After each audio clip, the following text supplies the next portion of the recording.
6 p.m. Assalamu alaikum. This is Radio Pakistan, the news read by Miriam Khan. First, the headlines. The Organization of Islamic Cooperation has rejected to accept any proposal for peaceful settlement against the Palestinian legitimate and inalienable rights. Prime Minister has emphasized on using OIC platform for delinking the terrorism from Islam. Pakistan and Turkey, at their first round of counter-terrorism consultations at Ankara, have called for adoption of a comprehensive approach to address the root causes of terrorism and extremism. A Pakistan Army soldier was martyred in a gun and bomb attack on a military vehicle in North Waziristan today. The United States has formally terminated India's eligibility for a duty-free import scheme for developing countries.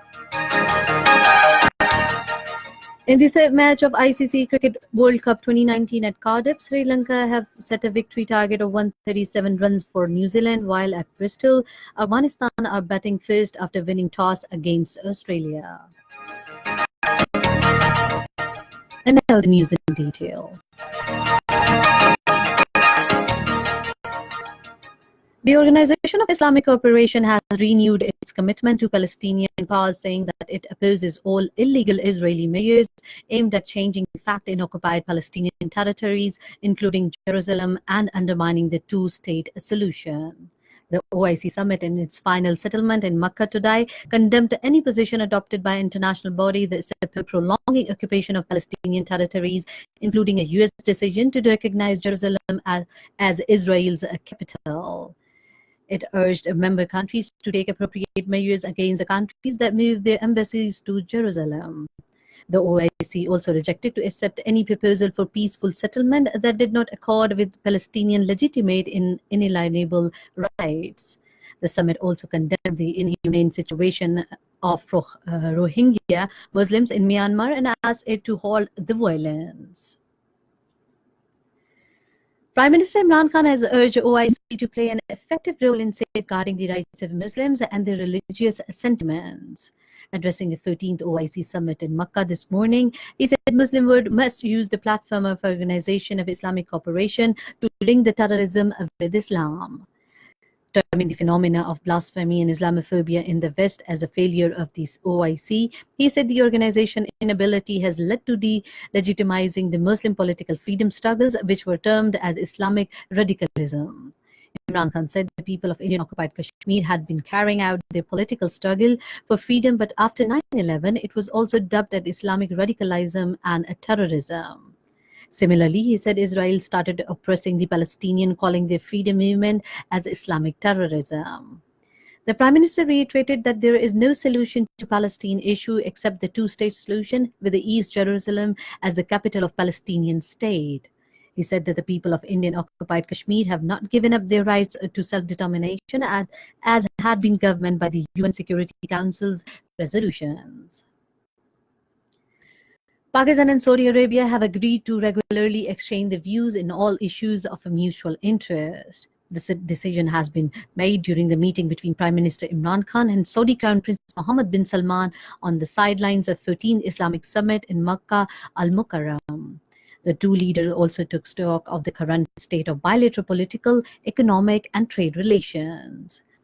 They agreed to expedite decision taken during the visit of Crown Prince Mohammed bin Salman to Pakistan in February this year, and particularly early implementation of decisions during taking the first meeting of the Supreme Coordination Council. Prime Minister Imran Khan also thanked the Saudi government for extending oil facility to Pakistan on deferred payments. Prime Minister Imran Khan met President of Bosnia, Sefik Zefarovic, in Makkah today. The two leaders, who held meeting on the sidelines of 14th Summit of Organization of Islamic Cooperation, exchanged views on bilateral and regional issues. Both leaders also stressed close collaboration among the Muslim states to effectively address their common challenges. Saudi Arabia has warned that the terrorist attack in the region could imperil the global oil supplies. This has been stated by the Saudi King Salman during a meeting of OIC in Makkah today. He said terrorist action not only target the Kingdom of the Gulf region, but also target the safety of navigation and world oil supplies. Pakistan and Turkey have reiterated their resolve to jointly combat terrorism in all its forms and manifestations. The resolve came during the first round of Pakistan-Turkey counter-terrorism consultation held in Ankara. The Pakistan delegation was led by the Director General Counterterrorism Ahmed Farouk, while Director General for Research and Security Ambassador Eileen Tashan headed the Turkish side. The two sides reviewed the global and regional threat posed by the international terrorism. They agreed on enduring the importance and need for the comprehensive approach to deal with the terrorism and extremism based on the rule of law and addressing their root causes. Both sides also exchanged views on a threat posed by Daesh in the Middle East and other parts of the world. This is Radio Pakistan giving you the news. A Pakistan Army soldier was martyred in a gun and a bomb attack on military vehicle in Boya area of North Waziristan Tribal District today. According to the Inter-Service Public Relations, Sepoy Amil Shah, who was martyred in the attack, was on routine patrolling. It said the terrorist activities in North Waziristan have increased lately, and 5 soldiers have been martyred and 31 injured due to the terrorist attacks during last 1 month. The ISPR said arrest of the facilitators linked to these terrorist activities led to Har Kamar post incident on 25th of last month. In occupied Kashmir, the Indian troops in their unavoidable act of state terrorism martyred 34 Kashmiris, including 3 in custody, during the last month of May. According to the data issued by the research section of Kashmir Media Service today, the killings rendered 4 women widowed and 10 children orphaned. Meanwhile, in a statement in Srinagar, Syrian APHC leader and a chairman of Tehreek-e-Hurriyat Muhammad Ashraf Sehrai said, unresolved Kashmir dispute is the main cause of sufferings of people of occupied Kashmir. Jammu and Kashmir Democratic Freedom Party has also expressed serious concern over the plight of the illegally detained Hurriyat leaders and activists, particularly those languishing in the New Delhi's infamous Tihar jail, including its chairman Shabir Ahmed Shah. In India, chairperson of the United Progressive Alliance of Sonia Gandhi was re-elected as a leader of the Congress Parliamentary Party today. She was elected in a meeting of the newly elected lawmakers of the Lok Sabha and lawmakers of the Rajya Sabha in New Delhi. Addressing the Congress Party's lawmaker, Rahul Gandhi asked them to be more aggressive in the fight against the BJP, as the Congress still has 52 seats in the Lok Sabha. The United States has formally terminated India's eligibility for a duty-free import scheme for developing countries. President Donald Trump said in a statement that India has not assured the United States that it will provide the equitable and reasonable access to its markets to the U.S. companies as required under the relevant American trade laws. India will move from the Generalized System of Preferences program on the 5th of this month. India is the biggest beneficiary of GSP, which allows the preferential duty-free imports of up to $5.6 billion. President Trump has announced his intention to remove India from the program in early March. The Afghan Taliban have pledged to continue fighting until the movement's objectives are reached, reiterating their stance for not holding the talks with the Afghan government.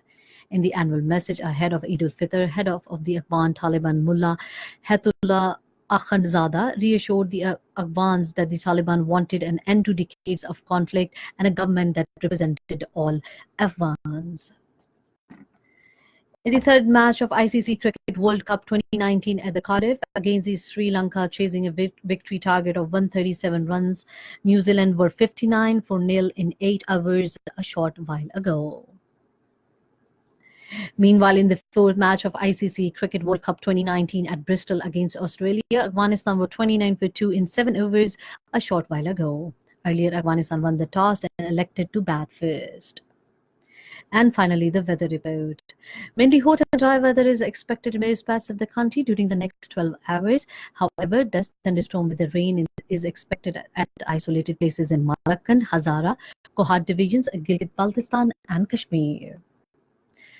And that is the end of the news. For more news and analysis, log on to our website, radio.gov.pk, and also watch live video streaming on the link facebook.com.radiopakistan news official.